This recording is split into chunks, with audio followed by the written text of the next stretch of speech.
Today, kidnapping has become the order of the day amongst the long list of security challenges Nigeria is faced with. We can, well, arguably put kidnapping on the top of that list, and that essentially is what we'll be looking at today. Make use of our social media portals to interact and engage us on the program this morning. On Twitter, our handle is at GalaxyToday Live. Facebook is www.facebook.com/GalaxyTV, or you can send an SMS to the number 0802-836-8971.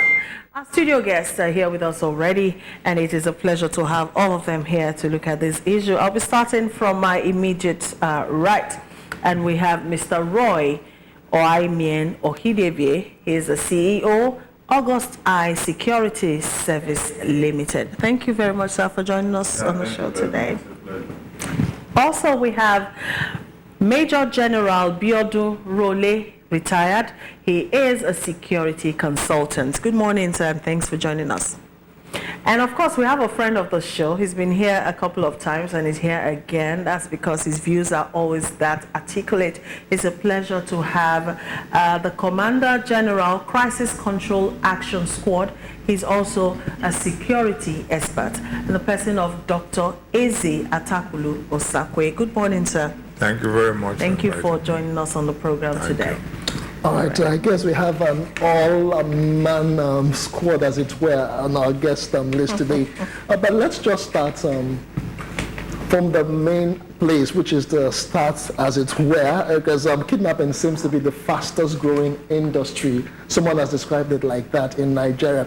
But let's just give it a bit of a background and consider how we got to where we are. How did kidnapping got the start? How did it rather get the start in Nigeria, Chief? Well, kidnapping has been a business going on prehistorical time. I remember my grandfathers, when they go to war, so they do kidnap. And then it came into more bubbling activity when the colonial masters invested Nigeria.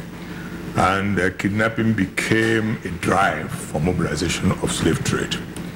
And it was just on and on like that it has been with us for decades. But recently, after Serewa's death, the people of Ijaw, that area, felt the issue was not properly handled and they were injured. And they now began to use the same existing old tactics in order to formulate a pressure group to say, well, we are still on with what the man you have sent out of the gallery, we are still with him. And so they started bombing places and also disturbing the whole scenario.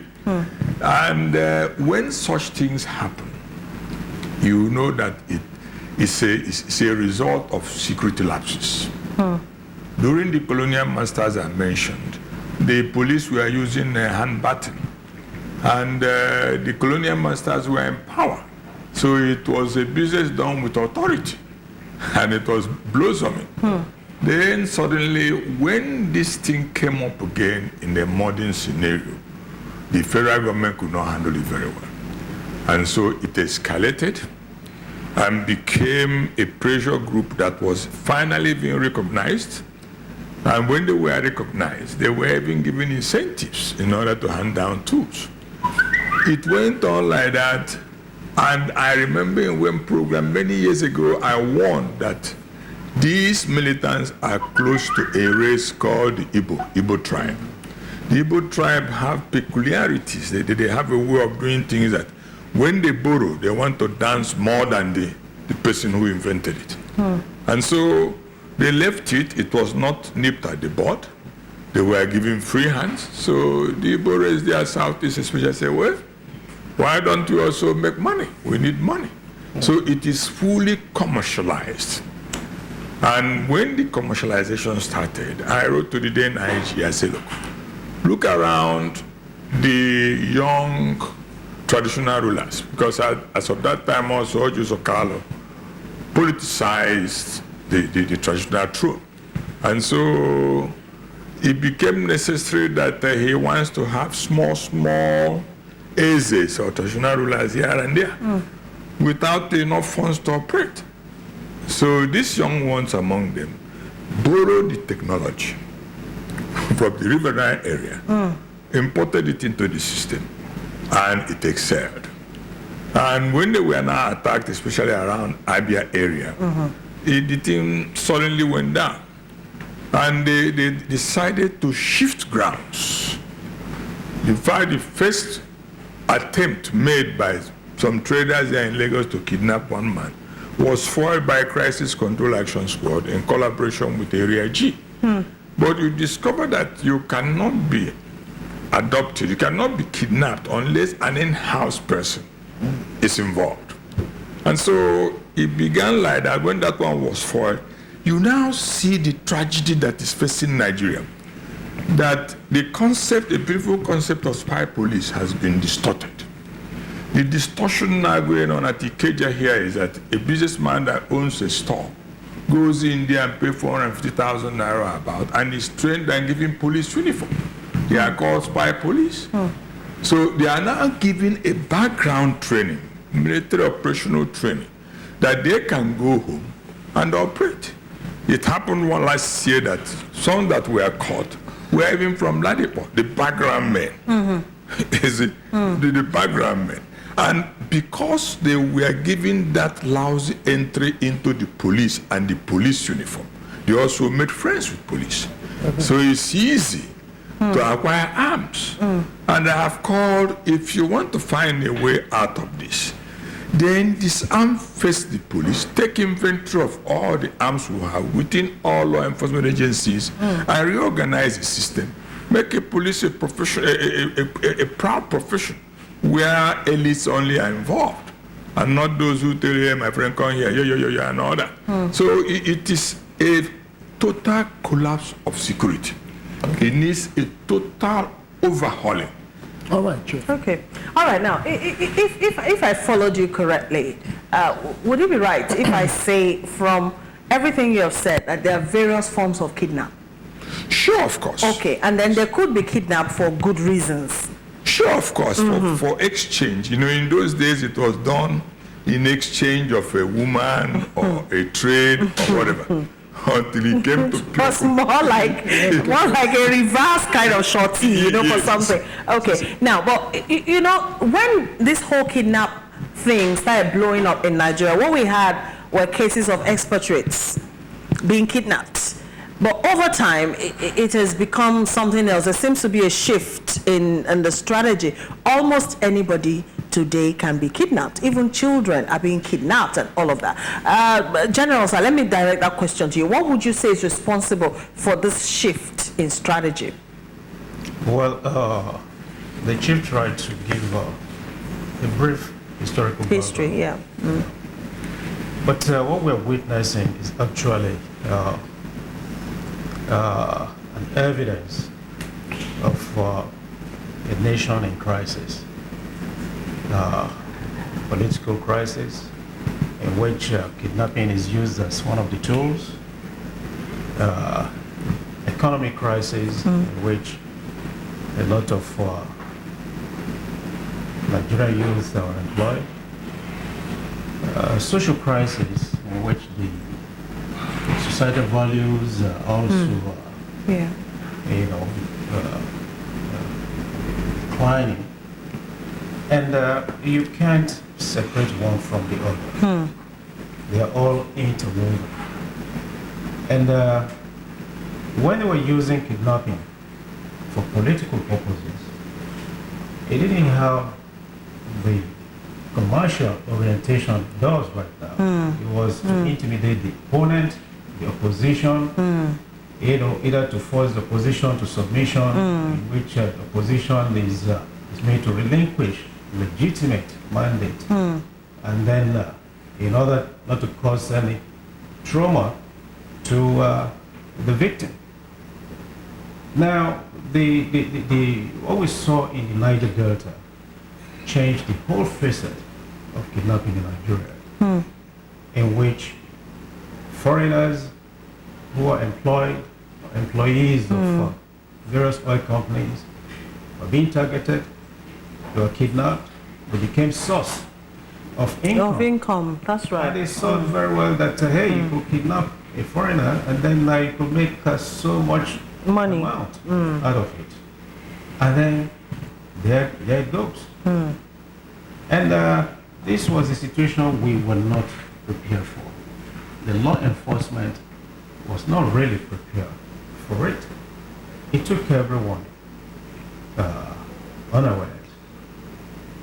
And when these people now saw that they were a step ahead of the law enforcement agencies, they felt, look, this is good business. Let's carry on. And that's how we found ourselves where we are today. Okay. Are we Okay, joining before we Skype move here? on, before we move on to Skype, I think I'll just direct the next question to Roy. Yeah, let's look back at some high-profile cases that we've had over time. Looking at the one we had in the presidency, Jonathan's mom. And we also had Dr. Ngozi Okonjo-Iweala's family's kidnapping and all of that. In all of these cases, would you attribute these high-profile cases just to political vendetta, or the fact that most of the victims just feel they could get some high commercial value from this, from the victims and their families? Well, thank you very much. With all due respect to my elders here that have profiled the basis and all of that. You see, there is a major challenge in Nigeria here, and one of it is awareness. Okay. Now, kidnapping is a crime. The first thing to do is look at it as a crime. Then we need to understand that a crime situation, the criminals have their vantage points. The law enforcement have their what? Vantage points. So marrying the two together is to see which has an upper hand. Now we started to collapse all opportunities for criminals to perpetrate crime. We sealed up the banking system. Formerly it was the banks, they walk into the bank. People need money for different purposes. Now, after that, we looked at the communities. They walk into a street, they rob house to house, and all of that. Lagos State government came with the policing, the 767, call us when you hear a sound, and everything became a bit tactic for them to perpetrate as free as it was. Then they moved to kidnapping. Now, I told somebody, I said, after kidnapping, then what? We need to know that crime is prevalent when there is porosity. We need to know when the antecedents show that the security agencies need information, they need empowerment, they need gadgets, we need data. One of the major crisis situations in kidnapping is data. We don't have, a kidnapper will be using a line to call you, not hiding his number, for 3 days, 4 days, 1 week, until he collects money. And you even save the number. And he's using that same number to perpetrate this crime. Now, we have the government clamping down on these communication agencies, ensuring that they register these lines, they do this and they do that. Now, we have the National Identity Management Commission trying to put identity to people. Data needs to be married together in this country. That is for one. Two, if you look at the cases itself, the cases polarity tends to show that kidnapping has the various forms. Kidnappers have various reasons, various classifications. Okay. Okay, if you look at the Okonjo-Iweala one, if you look at the former presidential aspirants in the West that was taken from his farm, you look at the woman coming back from the former minister from her farm, and you look at all of this, you see that it's prevalent on different categories of kidnappers. Okay. Now, if you need to clamp in on them, you need to take a statistics of where this type of kidnapping is prevalent, where this type of kidnapping is prevalent. Now, the one of the Okonjo-Iweala, you can recall with the information that was given out that it was somebody that was like a stooge, like the mother was working in the house, he grew up with them, and he ran away to a school where he went to work as, I think, a security guy. Then he became friends with students. And you see, we did not capture the fact that kidnapping in itself